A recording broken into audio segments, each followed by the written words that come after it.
Hello and welcome to GG Weekend Watch, kindly sponsored by BetMGM, with myself, Kate, Tracey, Andrew Mount and Dave Young to look ahead to mostly flat action. Luckily, though, for Jumps fans and Dave, well, Dave included in that, we are still just clinging on to the last little bit, or slash the start of the jump season. We have the Swinton handicap hurdle up at Haydock on a mixed card there.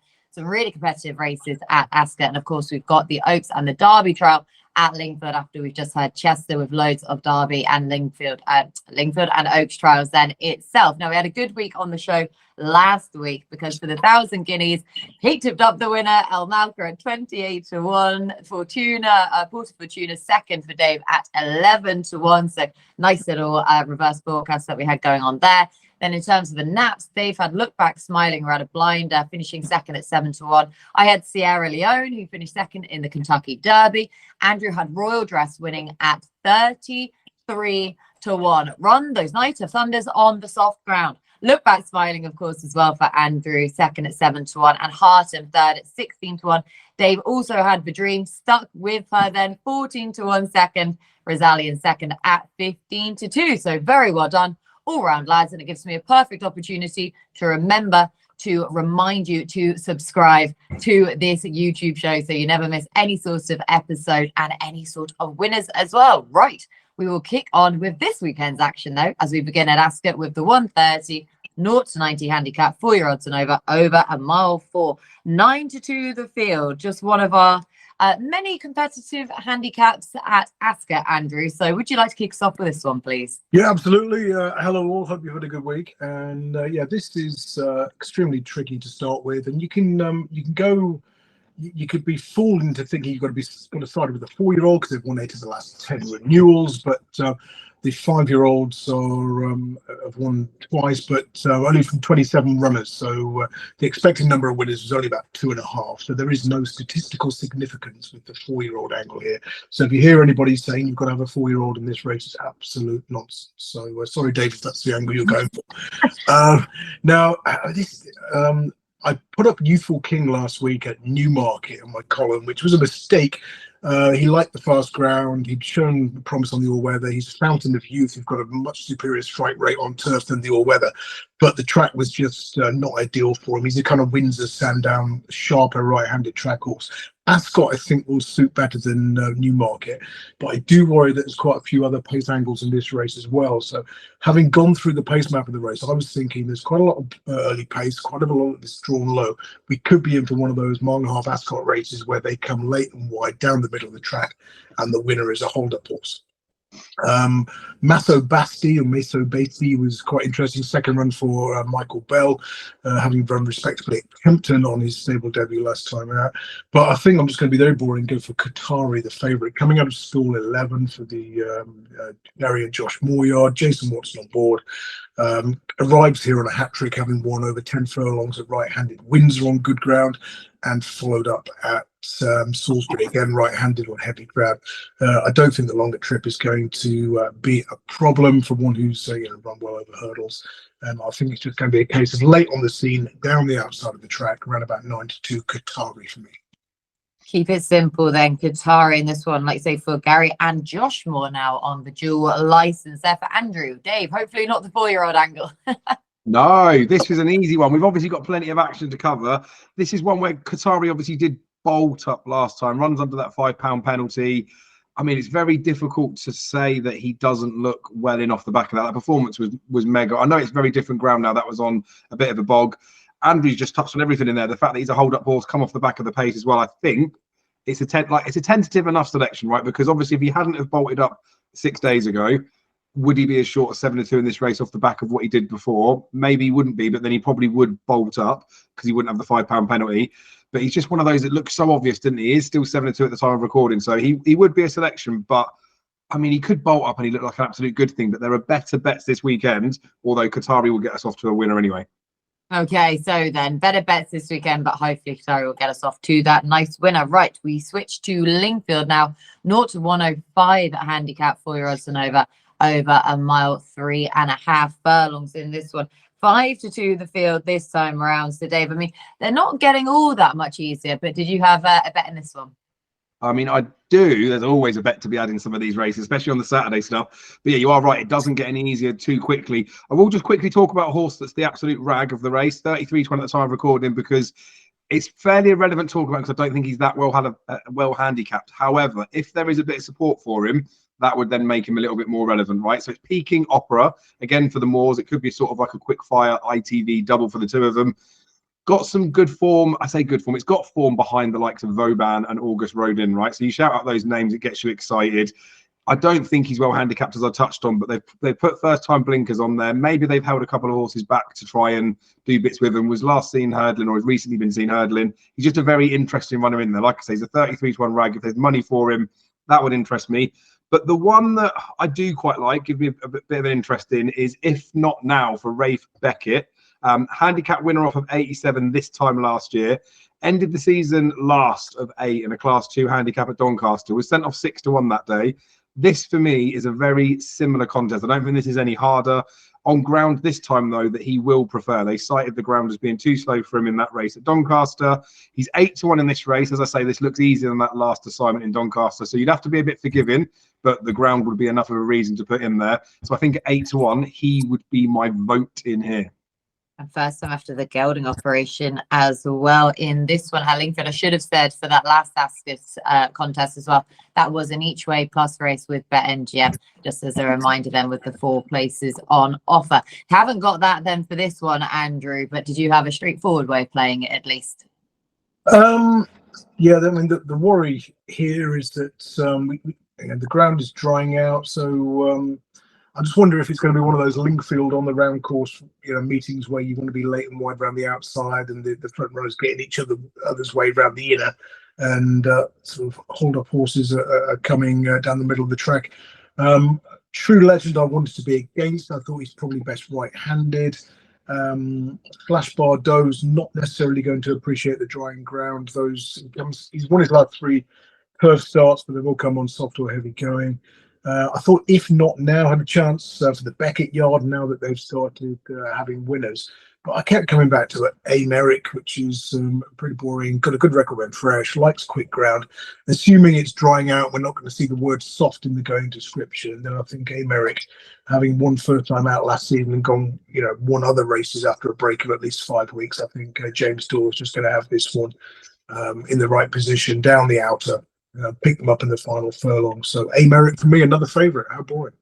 How strange as well from you. So I think that I'm taking this as a convincing way to go with these first 2 races then for Ascot and Lingfield on that basis where the market's probably got it right, according to Andrew. Right, 205 at Ascot, a fillies handicap, 0 to 100 contest, 3-year-olds and over a mile. Now we have 5-1 the field in this one, led by Zouzanna for the Harry Charlton William Buick combination. So Andrew, is this one for you?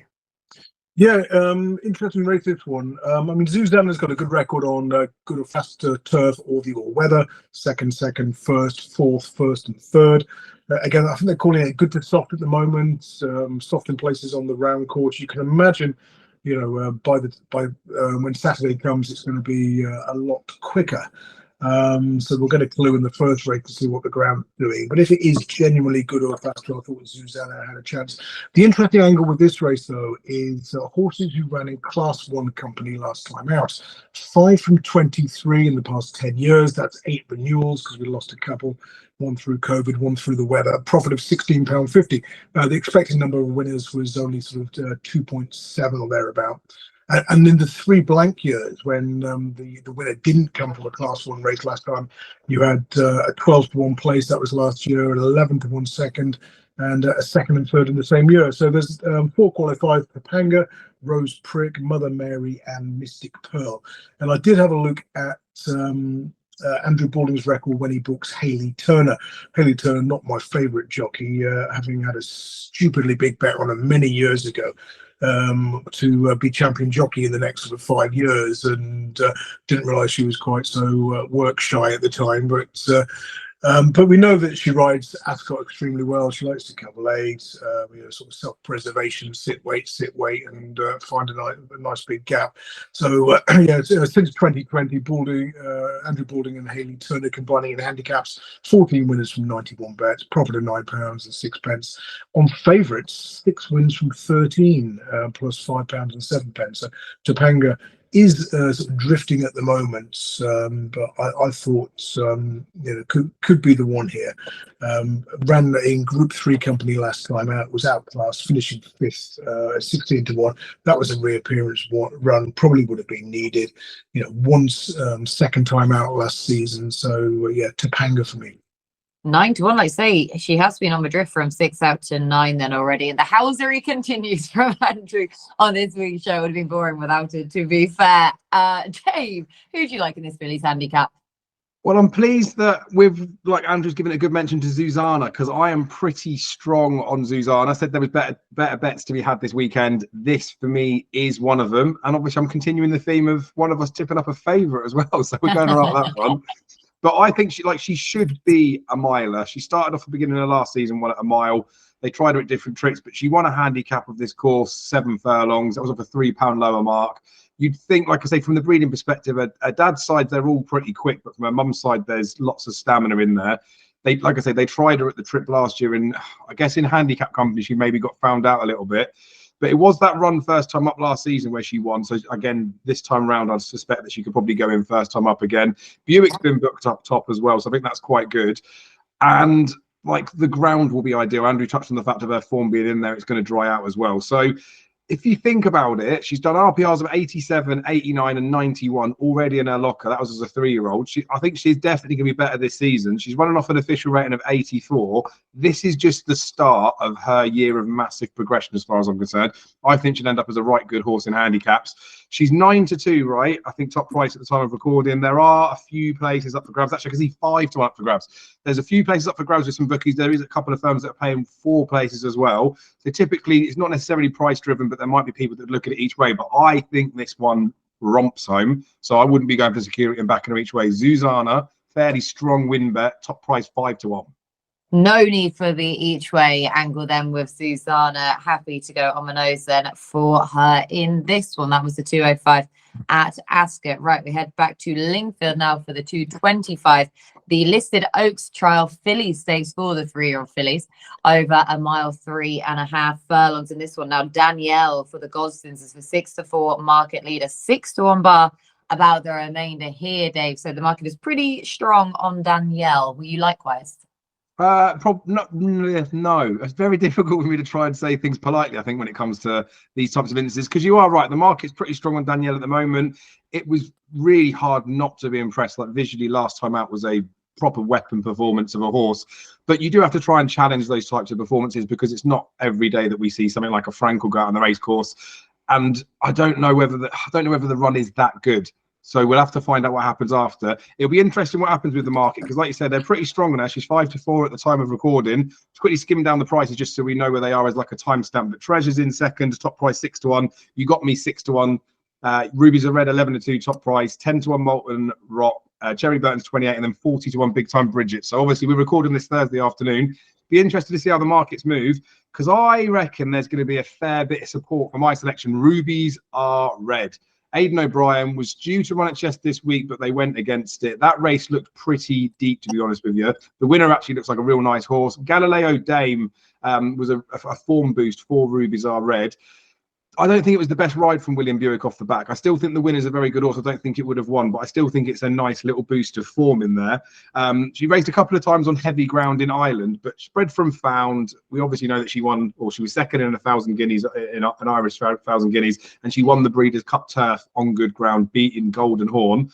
This trip, this ground is going to bring out loads of improvement from Rubies Are Red. And I think if Danielle wasn't so visually impressive the last day, she would be a hell of a lot shorter. So I think that at 5 to 1, I'm more than prepared to take a punt on there. There is obviously the caveat with that this Danielle could be an absolute aeroplane. So I think we're being priced in that we don't have to take too much of a risk at 5 to 1. So hope that Rubies Are Red could probably be even better than Danielle. So it's a good looking race, isn't it? But I wouldn't be as confident as the last one, but I would have to side with Rubies Are Red. I think she'll shorten up.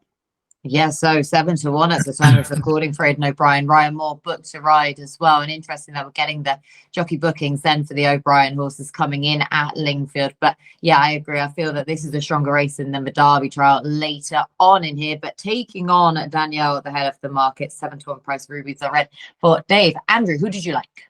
Yeah, tricky one, no strong opinion. Interesting angle with Cracksman fillies on turf. 21 winners from 133 bets, profit of £92. And of course, Danielle had her first 2 starts on the all-weather, kicking off at Southwell when running there, Green finishing third. Not being far at Chelmsford next time. I mean, she's 10-1 for the Oaks. We could be in for another classic winner this season who debuted on the all-weather, which much has been made of that recently. So she improved her turf last time out, won very impressively, and still we don't talk much about the draw of this course and distance, but again, we often see horses coming late and wide, particularly when they're cutting the ground down the middle of the track. So stall 7 could help her in that respect. I'll be very boring, go for Danielle. Also worth mentioning, there's another Cracksman filly here, Cherry Burton. She's perhaps not best drawn in stall 1, but very much like Danielle, she did improve for encountering turf for the first time last time, winning by just over 2 lengths in a maiden at Doncaster on the soft ground. So yes, just an angle to look for. These Cracksman fillies, as soon as they encounter turf, particularly when they're coming off the all-weather, they do extremely well. So I'll probably side with Danielle, and if you want to bet, maybe just have a sort of price of a lottery ticket on the Danielle Cherry Burton straight forecast. Boom, there it is. Get in.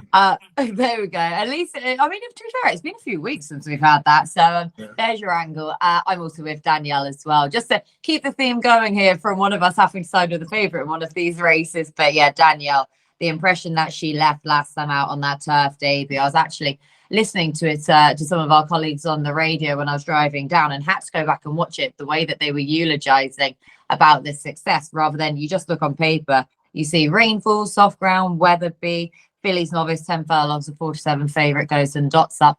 But the visual impression she left was that of a very, very smart filly. So you can understand why she then went into the Oaks picture quite markedly and tipped up by a few notable sources then as well. So I can understand why she's the price that she is in here.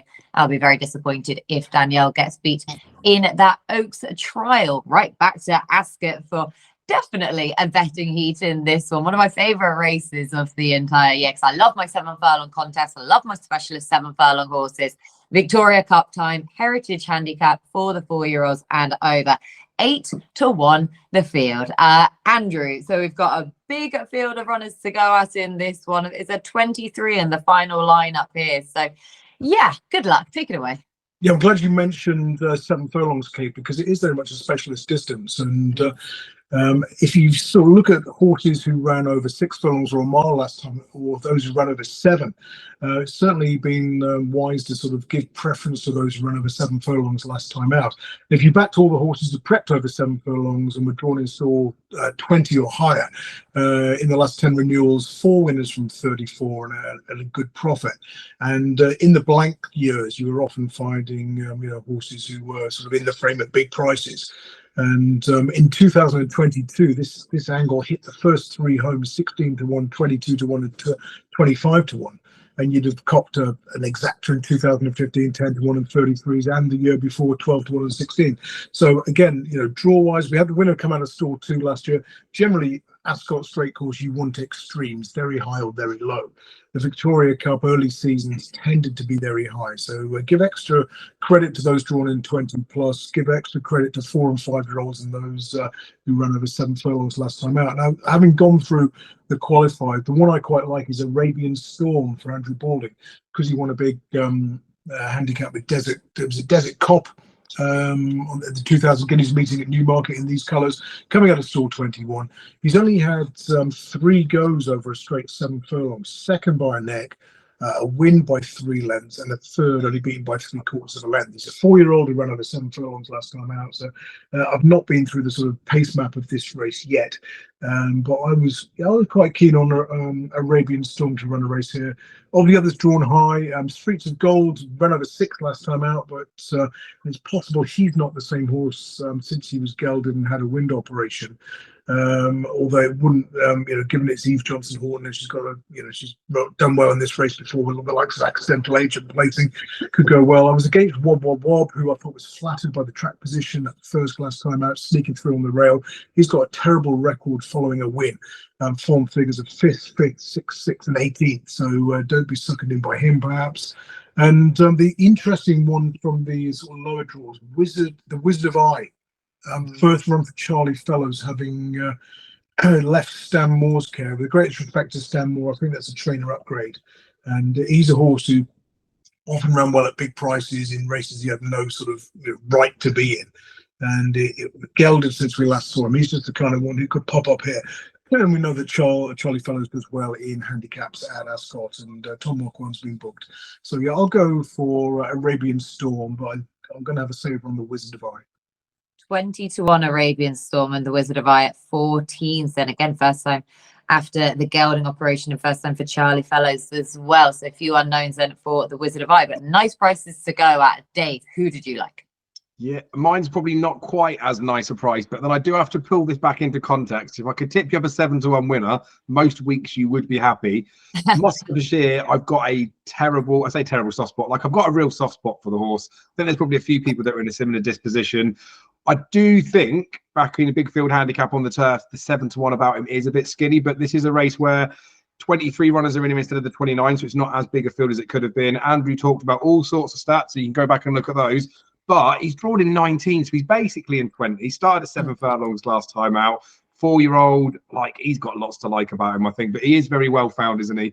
Arson Bookie's playing extended places, so I know it's really boring. I got a soft spot for him. He's just one of those that I would just have to bet because I like him. I think he's still got a big race in him. I just don't think he's that well handicapped. I'm hoping that he just pings out the boxes and then he's up there from the pace, and hopefully he can just front run this and do quite well in there. But obviously with 23 runners to compete against, it might not all fall his way. But yeah, I'd still stick with him. I know he's favourite. I would have liked a bigger price, but wouldn't we all?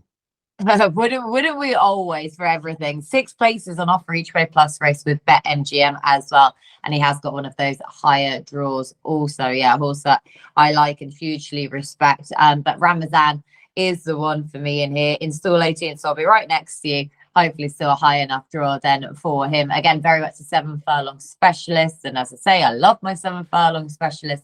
A winner over this trip at Haydock last July off a mark of 94. Then again at Chepstow off of 98. But went on to improve again without actually winning in his 3 subsequent starts. Second in the Air Gold Cup. Second in Listed Company at Redcar. Second again on his reappearance in a 7 furlong condition stakes. And he did hang to his left a little bit last time out, which has been a theme of his in the past. But he's drawn now, well, hopefully enough that it shouldn't, those tendencies shouldn't matter all that much. Back in a handicap. Career high mark, I know, but he does have Joe Levy taking the £5 off of his back at least. But that mark has also been earned by the improvement that he showed last year so markedly.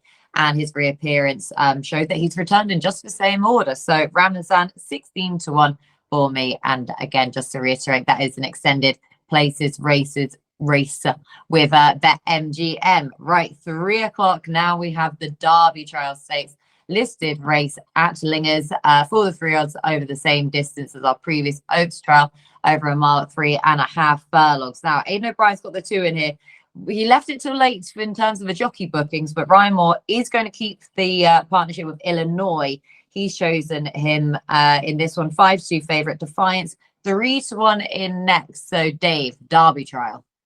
Yeah, I know they kept us waiting, but they would have known this years ago that Ryan Moore was always going to ride Illinois. I think we're getting a right good price on this horse, and I think that he's definitely vying for nap status in it.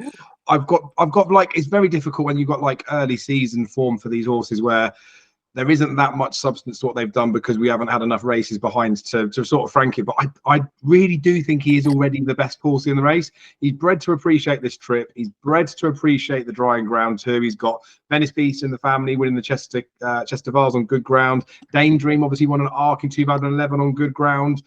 It's mad. He was 2-1 at the time of writing. He's 5-2 now at the time of recording. And that's when I did the writing. There was no jockey bookings. Ryan Moore is up top. I just think that's more than a fair price. I know obviously last time out he did have the Euphrates in front of him, but it was bad ground, and I think that horse just preferred it more than Illinois did. we've seen like season after season that some horses may need their run more than others, but I think a lot of Aidan O'Brien's look like they're going to come on for the run. So he has had that prep run. As I say, he is bred to want better ground. You go back to that St. Cloud Group 1 where he came third, a length behind Los Angeles. He's got 105 Racing Post rating for that. Now, Defiance is split in the Aidan O'Brien pair in terms of the market. He's never even pushed, well, he's never even gone over 100 on RPRs. I don't think his form, what he's done up to now, is that good. And he has been racing on his preferred good ground. I think it's madness. I think Illinois absolutely hacks up in here. I don't think he's a Derby horse. I think Henry Longfellows could probably win the Derby, but Illinois is going to make this field look very, very poor. But I don't think they will be. I just think Illinois is a very good horse, and 5-2 is a very good price.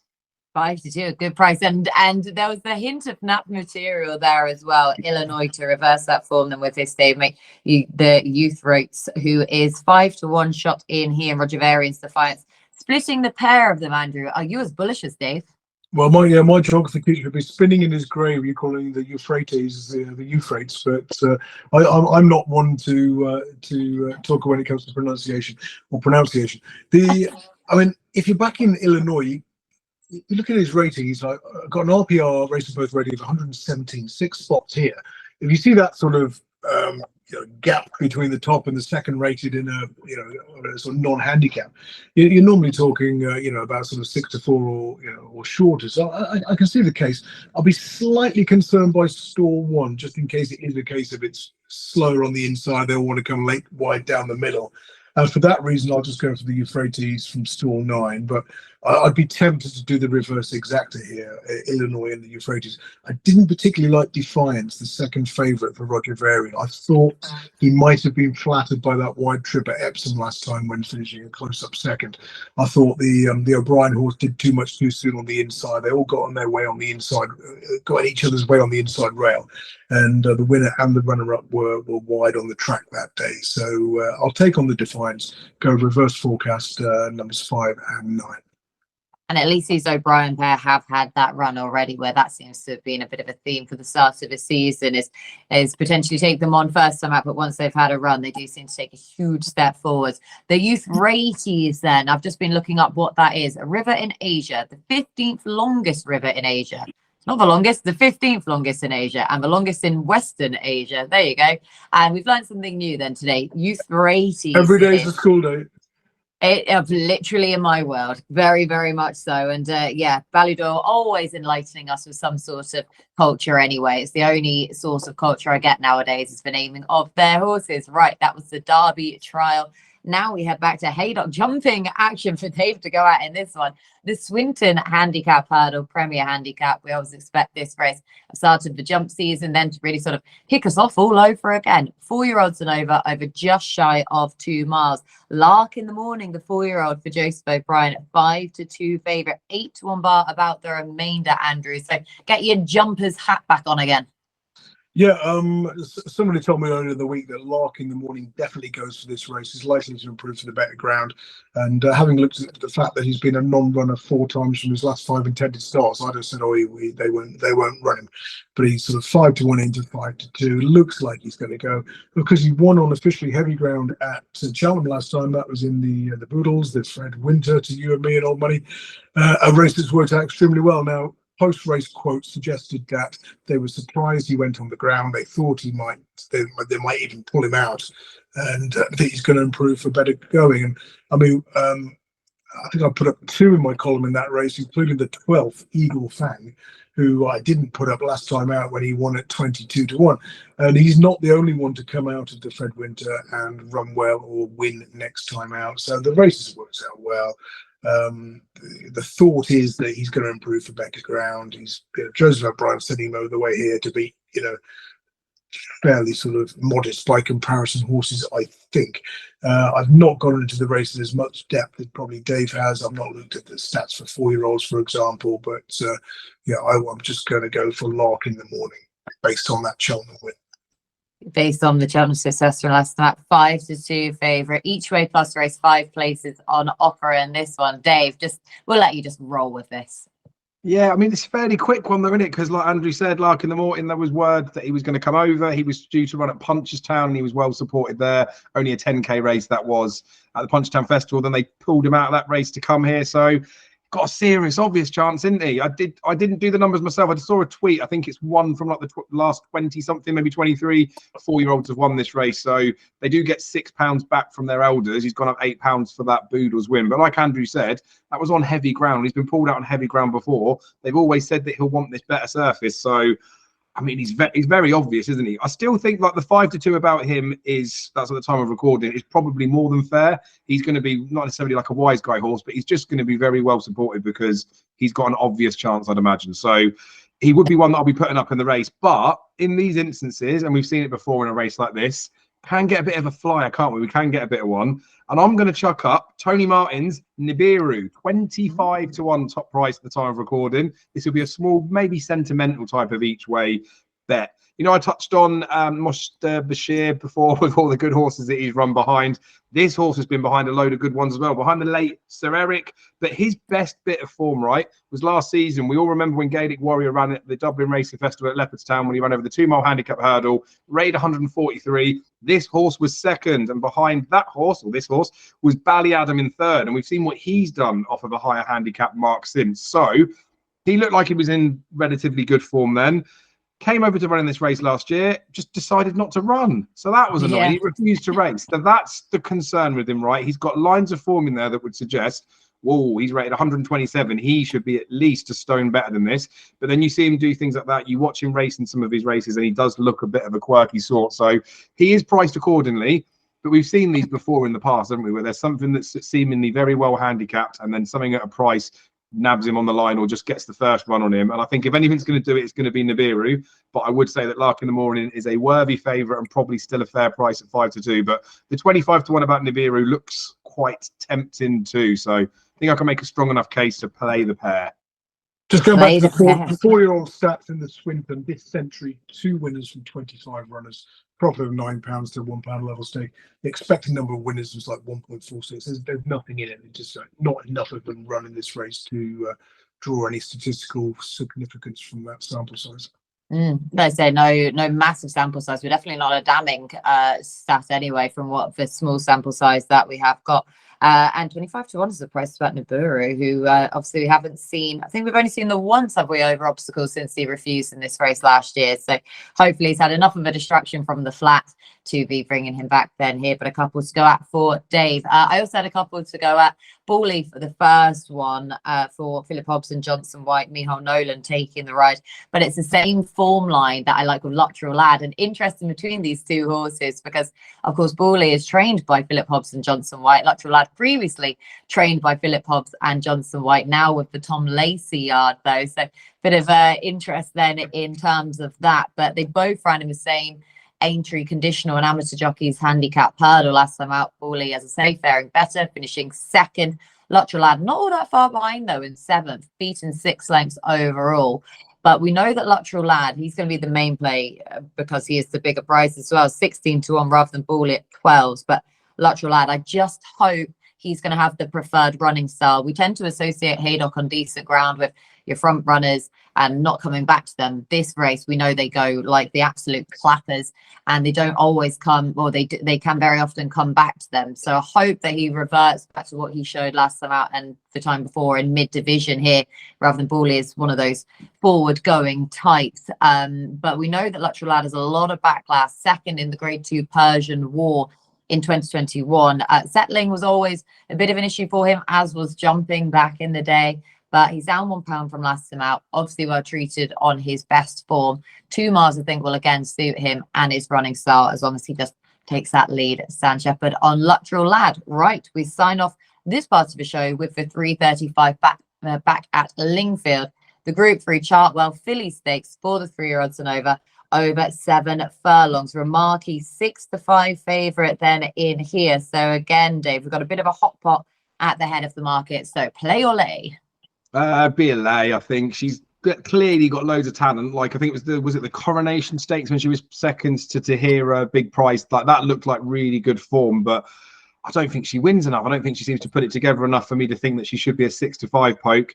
We've had, I think, the last 3 renewals of this have been won by 5-year-olds. There's no 5-year-old in here, but I was just looking back to the last time that we had a 3-year-old winner in here, because I really think that Great Generation is going to serve it up to Remarky. And I think as well, from the price discrepancy, 5-2 at the time of recording, Great Generation, I see that gap closing. The thing with Remarky, I will say, is that like the 2 wins have come at 7 furlongs, haven't they? It's back to 7 furlongs now, so that probably will help, but I don't know. Wind up, it's got ideal conditions. There'd be no excuses, but I just have a question mark around it. Anyway, Great Generations, 2 from 4. Both those wins are at 6 furlongs, but stepped up last time at Deauville, went 4th to Romantic Style with Ramatui and Tamfana in between. I don't know if either of you know what those horses have done since, but they seem to have come maybe 3rd and 4th in a big race last Sunday. Oh yeah, the 1,000 Something guineas. along those lines. Exactly, and she's going to get £12 from Remarky in here as well now. Now she's got the benefit of the run. That run at that trip was all fine for her. I think this ground's going to suit her down to the ground as well. So it is a drop in class for Remarky coming into a Group 3 here, having run in Group 1s. It is a step up in class for Great Generation, but I do think that she's cherry ripe for this, and I think that she will be able to get group winning form off the back of this. Whereas I think Remarky, she's going to have bigger targets down the line. So I think the time to beat her would be now. So Great Generation at 5-2 would be the selection from me.